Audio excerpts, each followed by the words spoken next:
Bom, boa noite, pessoal.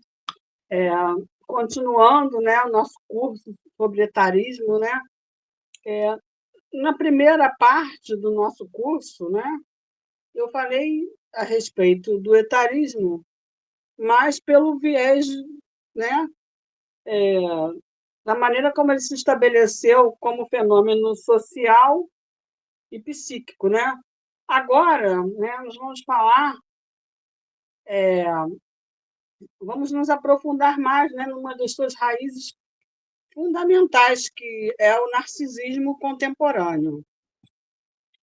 Então, pessoal, a gente pode visualizar nesse sentido, né, que há uma questão muito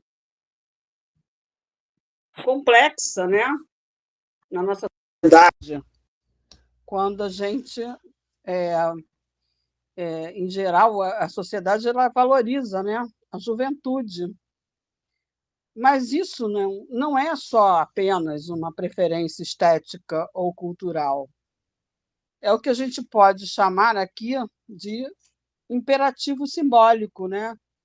Porque através desse imperativo simbólico é que se organiza, né, o modo como o sujeito percebe, né, se percebe, percebe o mundo à sua volta, se avalia, avalia o seu mundo, né? E desse modo ele tem uma maneira, né, é um instrumento de como o sujeito consegue se inserir dentro da sociedade, né? Como ela produz esse laço social. Então, a juventude, hoje, de uma certa maneira, não é somente uma fase da vida, né? Ela se tornou o ideal normativo, se tornou o ideal em que é fundamental, né, a pessoa se manter jovem, seja essa juventude experienciada da forma que for, né? Então, é um padrão que se estabeleceu, né? Está sendo mantido, prolongado e, em muitos casos, simulado também. Então, nessa perspectiva, né, nesse cenário contemporâneo, o envelhecimento ele deixa de ser uma etapa natural e passa a ser vivido como uma falha, um defeito, né? Uma queda, um desvio de ideal. É, o idoso é tratado como uma pessoa inútil, né? Como uma pessoa que já passou do tempo, que já não devia nem estar mais aqui. Enfim. Então, a psicanálise, tentando compreender esse fenômeno, ela se liga profundamente no conceito do narcisismo, né? Ela se liga a esse conceito, que muitas vezes que foi primeiramente formulada por Freud e depois por Lacan, né? Então, é, dentro do narcisismo, né, Freud fundou, né, estabeleceu fundamentos que dão ideia do que pode ser o narcisismo. Então, o conceito que é introduzido por Freud, né, ele descreve o narcisismo como um investimento libidinal do sujeito em si mesmo. E ele distingue dois momentos fundamentais, né? O narcisismo primário, que se refere ao estado inicial do desenvolvimento psíquico, no qual a libido está investida no próprio eu, e então o desejo ele está investido em si mesmo, em se satisfazer plenamente. E o bebê vive nesse sentido, vivencia uma experiência de completude, certo? Ainda não diferenciada claramente entre si e entre os outros. Então, esse momento ele é marcado por uma sensação de plenitude narcísica. E também existe o narcisismo secundário. É, parte da libido, né? Onde a parte da libido é direcionada para objetos externos, para outras pessoas. E essa libido pode retornar ao eu, especialmente em situações de frustração e perda ou ameaça. E nesse retorno é que se constituem os fenômenos como idealização de si, necessidade de reconhecimento e busca por validação. E aí a gente pode pensar, né, o que a cultura ela forma o sujeito, né? Qual o ideal do eu e o que a cultura faz para que esse ideal do eu seja construído, né? Então, um dos desdobramentos mais importantes do narcisismo é essa formação do ideal do eu, né? O ideal do eu, ele funciona como uma instância psíquica que orienta o sujeito em relação ao que ele deve ser para ser amado, né? Reconhecido e valorizado. Não é um eu real, mas o que o sujeito se faz, como ele se constrói para que dentro dessa sociedade, né, dentro da sua família, dentro do seu grupo social, ele seja amado. E esse ideal do eu, ele não é individual, ele é construído socialmente. Então, nessa contemporaneidade, né, esse ideal está fortemente associado à juventude, à beleza, à produtividade, à autonomia, à performance. Então, o corpo jovem ele torna-se o suporte privilegiado desse ideal, né?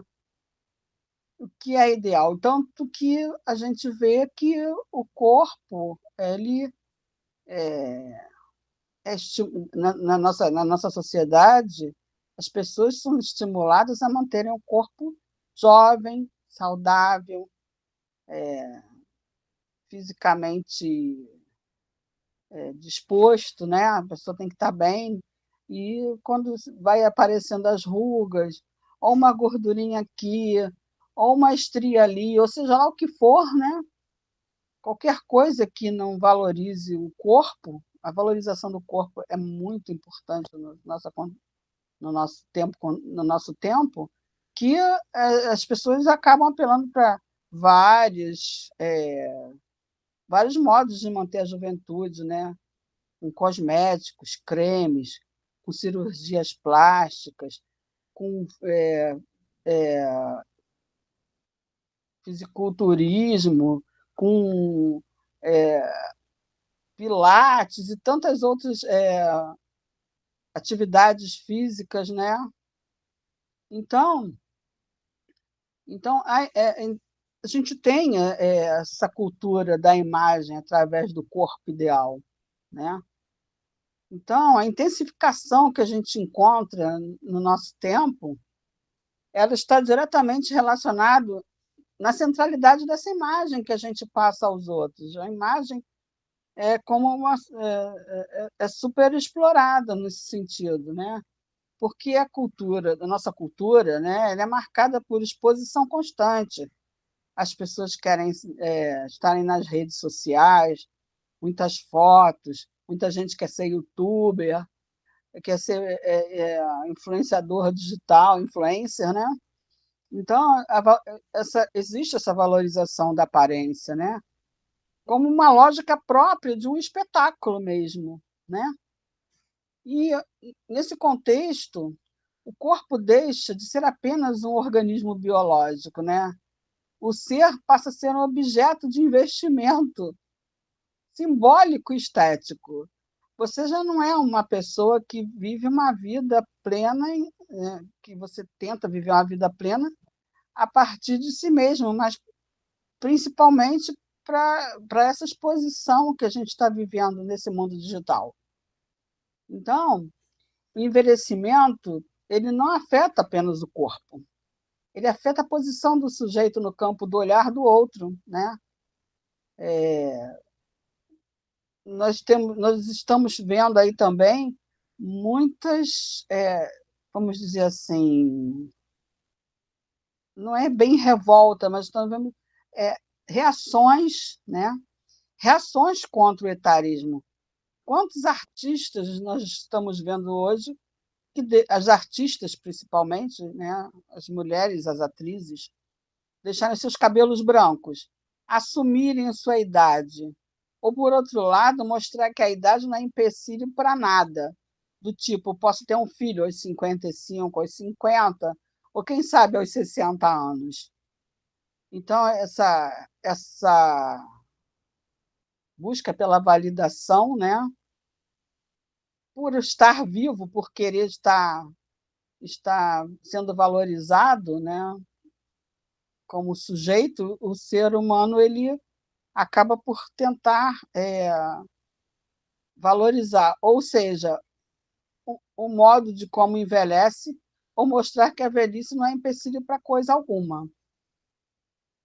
Então, o envelhecimento na nossa sociedade ele acaba como sendo uma ruptura narcísica, né? Porque à medida que o corpo envelhece, ele se afasta progressivamente do ideal cultural de juventude. E essa distância produz uma ruptura entre o eu idealizado e o real, né? Essa ruptura pode ser vivida como perda de valor. Ela pode ser vivida também como queda da autoestima, porque as pessoas com mais idades elas vão ficando com limitações físicas, às vezes também limitações intelectuais, muitas limitações, né? E isso causa a elas também uma sensação de inadequação e de invisibilidade. E dentro das universidades, por exemplo, existem muitos, muitos preconceitos com as pessoas de mais idade que entram para a universidade. Como existe essa discriminação que é tratada com desdém, com descaso, torna a pessoa invisível, não deixa ela participar dos grupos das pessoas mais jovens como se ela fosse um ser extraterrestre, né? Então, Lacan já contribui, né?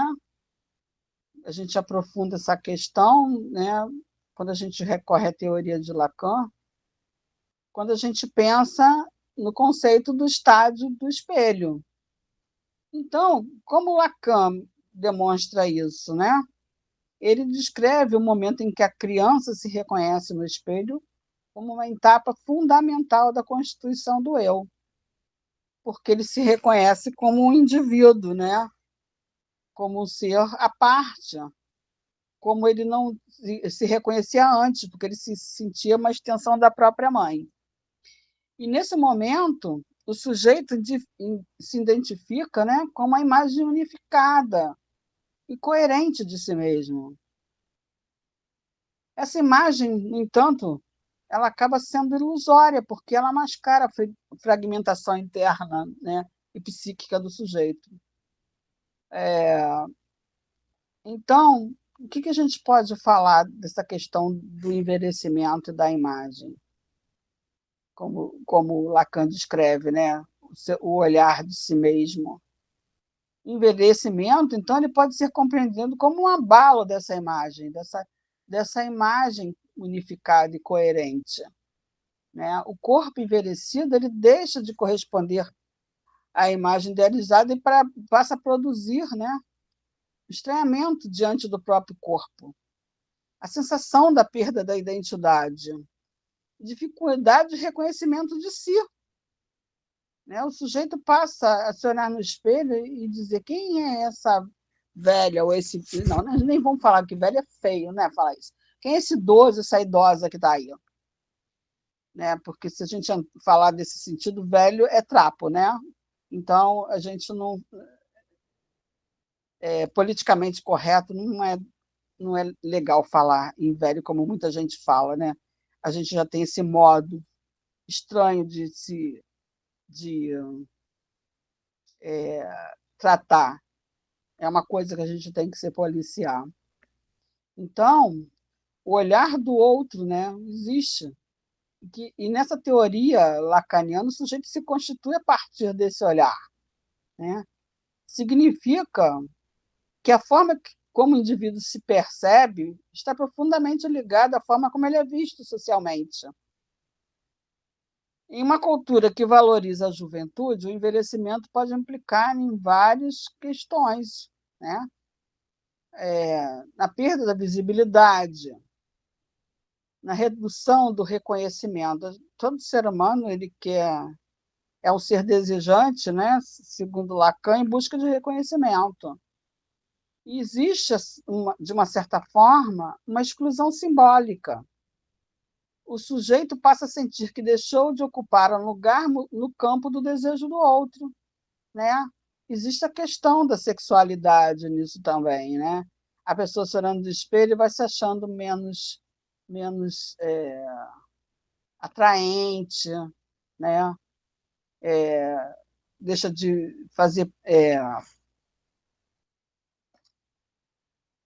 essa invisibilidade, ela causa uma exclusão simbólica, né? Então, ele, o sujeito ele passa a sentir que deixou de ocupar um lugar no desejo do outro, né? Então, esse etarismo ele funciona como uma exclusão simbólica. E não apenas uma exclusão, ele não é apenas uma exclusão social, ele é uma exclusão simbólica. O idoso deixa de ser reconhecido como sujeito desejante, passa a ocupar um lugar marginal, muitas vezes associado a coisas que denigrem a imagem do indivíduo, né? Como dependência, fragilidade, inutilidade. Quando uma parte das vezes o idoso tem muitas coisas a acrescentar, como eu já disse anteriormente nas outras aulas do curso, né? Ele tem um, um lugar de memória simbólica coletiva. Então, essa exclusão ela afeta profundamente a constituição subjetiva. E aí o corpo ele acaba por se inscrever como lugar no tempo, né? O ser humano começa a visualizar a passagem do tempo em si e enxergar muitas vezes no outro essa passagem. E quando você olha, e muitas vezes a juventude ela é valorizada porque tem muito a ver com a finitude, né? Como eu já falei em outras aulas também, e que o jovem ele acaba se olhando no espelho quando encara um idoso, né? Porque ele pensa, eu vou ficar assim, eu vou me deparar com a condição do idoso, com essa fragilidade, com essa inutilidade, com essa dependência, e vou envelhecer e vou morrer. Ele se depara com a finitude. Então, o que acontece é que o corpo é esse lugar onde o tempo se inscreve. Aparecem as rugas, as alterações físicas, as limitações corporais, né? Elas tornam visível aquilo que a cultura tenta negar, que é a passagem do tempo. Então, o envelhecimento do corpo confronta o sujeito com a realidade da finitude.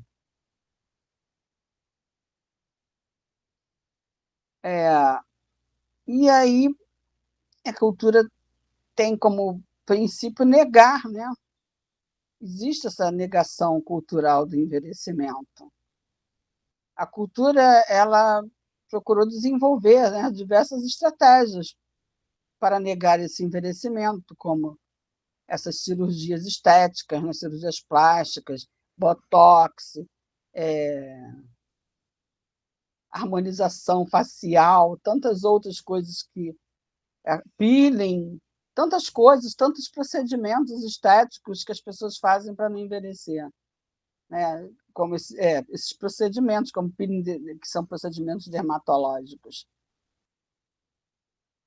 Discursos de envelhecimento ativo. idealizado, né? Não, a pessoa está envelhecendo, mas ela é ativa, ela faz isso, ela faz aquilo, ele faz isso, ele faz aquilo, ele é esportista, ele é nadador, ele é corredor, ele... Bom, enfim, né? E essas estratégias, elas não são neutras, porque elas expressam essa dificuldade coletiva de lidar com a velhice. E o capitalismo contemporâneo, ele transformou o envelhecimento num problema a ser resolvido pelo consumo, né? Produtos e serviços, eles são oferecidos com a promessa de retardar o envelhecimento e, ao mesmo tempo, recuperar a juventude e, dessa forma, preservar a aparência. E o corpo acaba por se tornar um projeto permanente de investimento. Então, quando o sujeito ele internaliza esses ideais culturais, ele passa a se avaliar a partir deles, né? O envelhecimento passa a ser vivido como uma falha pessoal, não como um processo natural. E isso pode gerar para as pessoas, né, vergonha. As pessoas vão tendo várias questões. Muitas mulheres, por tanto de pintar os cabelos, acabam ficando com os cabelos ralos, né? E a idade também faz com que as pessoas fiquem com metabolismo mais lento, né? Engordem e fiquem mais doentes, né? Isso causa uma autodepreciação nas pessoas, né? E acaba promovendo um retraimento social. As pessoas passam a ficar mais isoladas, mais sozinhas, e acabam, muitas delas, passando por processos muito profundos de depressão. A depressão na velhice é muito comum por causa do isolamento social, né?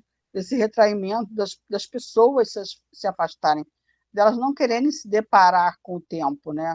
Com a sua própria finitude, porque elas se olham naquela pessoa. Um dia eu vou ficar dessa maneira. E se afastam, né? É um temor, né? Temor da morte, porque o ser humano ele tem essa pulsão de vida e a pulsão de morte, né? Então, o sofrimento psíquico na contemporaneidade ele está associado ao narcisismo e a formas específicas de sofrimento, né? Como já disse, a depressão, né? Muitos idosos ficam deprimidos, eles às vezes não querem. Você vê que as pessoas mais idosas vão perdendo o apetite, não querem sair de casa, não querem tomar banho, não querem se olhar no espelho. É muito difícil. E ansiedade, porque elas ficam pensando o que o amanhã vai trazer para elas, né? Se elas vão ficar pessoas muito dependentes. A maior parte das pessoas que têm a certa idade ficam pensando, poxa, eu quero ser continuar sendo uma pessoa autônoma, gerenciar a minha vida, não quero ficar dependente dos filhos, né? Não quero ir para casas de repouso para idosos, né? E isso traz esse retraimento, ele traz uma sensação de vazio, mesmo porque numa sociedade em que o idoso ele se torna, ele se vê como uma pessoa inútil, né? Tudo isso causa depressão, ansiedade, sensação de vazio, e ele precisa constantemente, ele tem essa necessidade de validação constante, porque no caso do envelhecimento, esse sofrimento ele pode ser intensificado pela perda do reconhecimento social, como ser social, como uma pessoa de valor, né? Ela se sente desvalorizada porque numa sociedade que promove mais fortemente a produção, o que a pessoa é capaz de produzir e de consumir, e os idosos acabam eles ficando em segundo plano nesse sentido. Então, dentro da psicanálise, né, a gente pode tentar, ela tem essa possibilidade muito importante de fazer com que o idoso ressignifique, né? Faça essa ressignificação do envelhecimento. Porque a gente pode ajudar o idoso a pensar que, ao invés de esse momento ser vivido como perda, ele ser compreendido como transformação, né?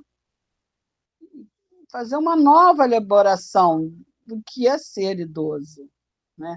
Não aos moldes da sociedade, de como a sociedade impõe, mas a busca de reconhecimento de si mesmo, né?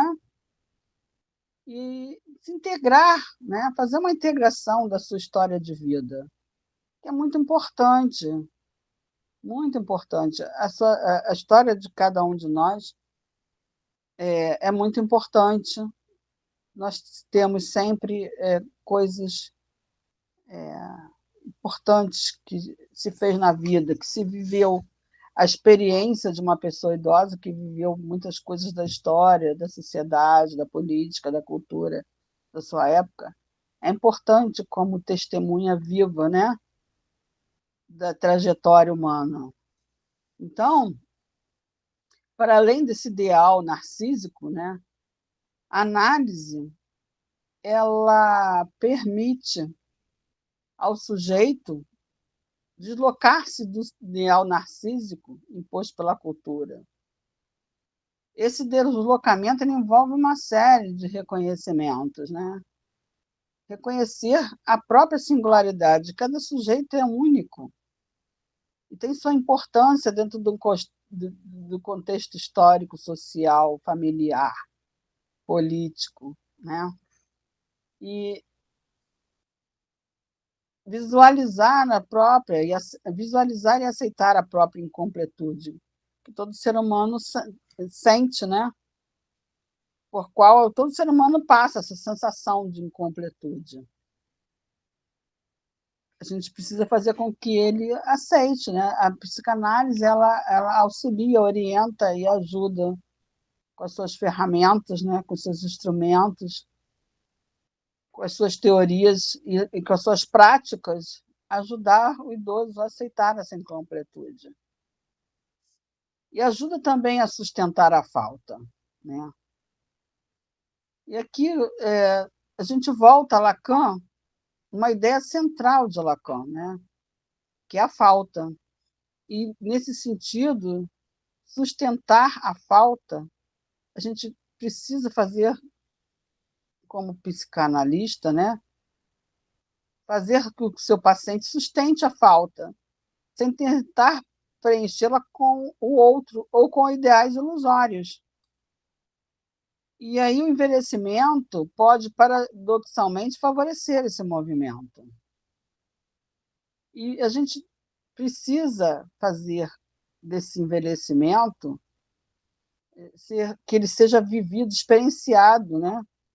Que seja uma experiência de verdade, não uma coisa ilusória,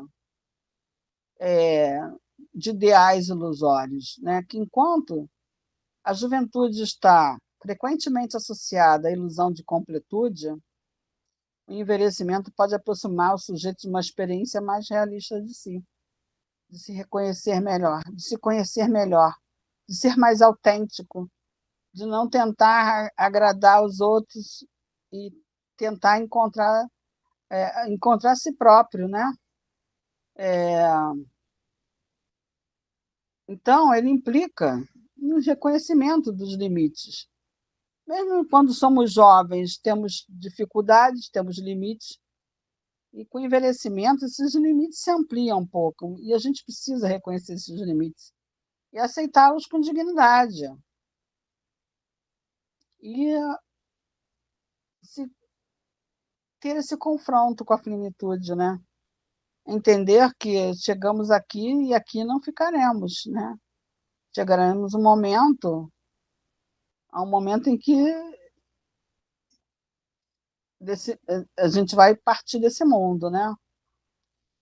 E assim como também a gente, quando a pessoa tem mais idade, a gente passa por muitas perdas, né? Os idosos passam por muitas perdas. Quanto mais tempo se vive, mais se acumulam perdas, né? E o psicanalista ele pode ajudar nessa elaboração das perdas. E esse processo ele geralmente é muito doloroso, né? Mas também, de uma outra forma, ele é profundamente transformador. E então, na clínica psicanalítica, é fundamental escutar o sofrimento, né? Que está relacionado ao envelhecimento, sem tentar reduzi-lo a uma questão simplesmente biológica. E o analista, dessa forma, né, ele precisa considerar, ele deve até, diante do mundo em que vivemos, o impacto do narcisismo cultural, a identificação do sujeito, né, as identificações dele.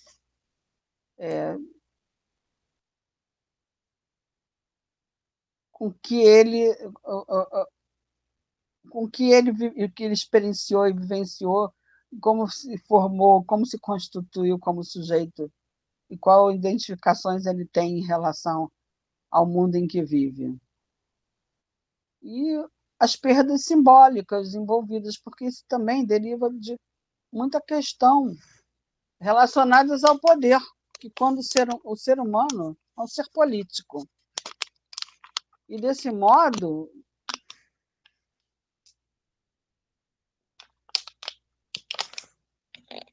a pessoa que envelhece, ela lida com isso também. Com essa ideia de perda como sujeito, de perda como pessoa. E aí a gente precisa, dentro da psicanálise, permitir, que é dentro da escuta, né, que é a nossa função, permitir que o sujeito construa novos sentidos, ajudá-lo, né, com a nossa escuta ativa, né, que ele construa novos sentidos para a sua experiência. Olhar o mundo com a sua realidade. E desconsiderar um pouco, né, do que a sociedade pensa da velhice, porque ela tenta impor muitas coisas que não são naturais, né? E é natural que o ser humano envelhece. Ele só não vai envelhecer se ele morrer antes. Mas, enfim. Então, o culto à juventude é um dos pilares do etarismo contemporâneo. Ele se sustenta em um ideal narcísico, que exclui tudo aquilo que remete à passagem do tempo. Tanto é que, muitas vezes, agora nem tanto, porque a gente está vivendo uma reconstrução do pensamento, vamos dizer assim.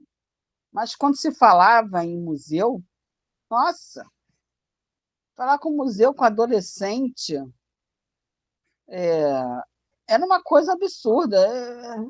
Eles achavam que tinha uma opção de coisa velha que não servia para nada. As pessoas tinham uma ideia super errada do que seria um museu. Muitas coisas ajudaram a desconstruir esse tipo de mentalidade. Como aqui, aqui no meu estado, na minha cidade, é, a, gente, a gente tem o Museu do Amanhã. Né? Um museu assim super tecnológico.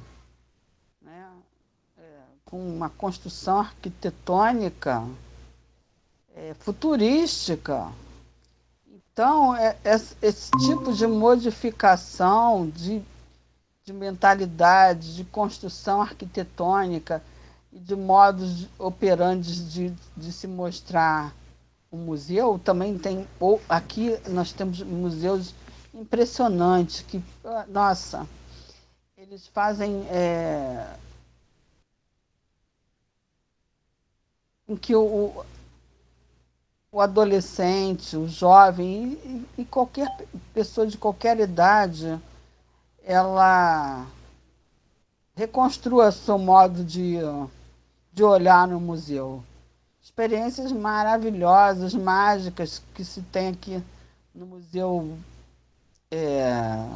Centro Cultural do Banco do Brasil, maravilhosas coisas que eles mostram lá.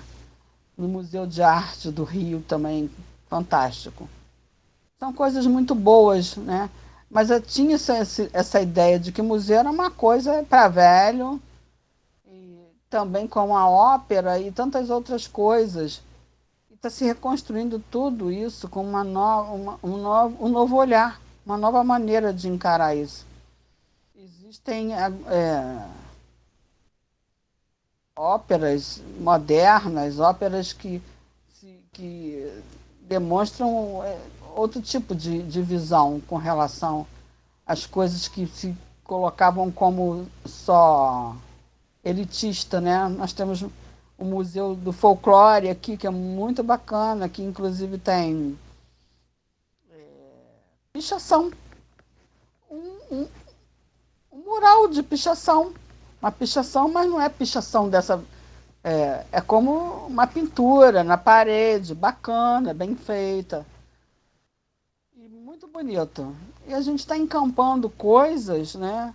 Tentando desconstruir preconceitos, discriminações, inclusive com relação a por que o museu não pode ter uma obra, né? Desse modo. E, seja bem-vindo, Sideres. E a gente tem